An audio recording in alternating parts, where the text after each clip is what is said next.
Hi friends, இங்கே நம்ம breakfast video என்னென்னு பார்த்துடலாமா. இன்றைக்கி வந்து பார்த்திங்கன்னா காலைல தோசை தான். என் பொண்ணுக்கு தோசை ஊற்றி வச்சுருக்கிறேன். தொட்டுக்க வந்து பார்த்திங்கன்னா பாசிப்பருப்பு முள்ளங்கி போட்டு வச்ச சாம்பார் நெய்யில் வந்து தாளிச்சிருக்கிறேன். பாசிப்பருப்பு சாம்பார் நெய்யில் தாளிக்கிறப்போ இன்னும் கொஞ்சம் டேஸ்ட் அதிகமாக இருக்கும். நெய் ஊற்றி தாளித்து வச்சுருக்கிறேன். இதில் பார்த்திங்கன்னா ஒயிட் ரைஸு காலையிலே வந்து சாதத்தை வந்து வடித்து வச்சாச்சு.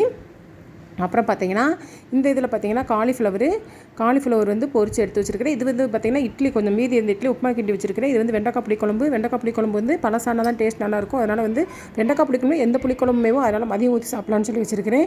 இதில் பார்த்திங்கன்னா வடி தண்ணி, பழைய கஞ்சி, அதில் பார்த்திங்கன்னா வடித்த கஞ்சி தண்ணி, இது வந்து பதிமுக தண்ணி. இவ்வளோ தான் ஃப்ரெண்ட்ஸ்.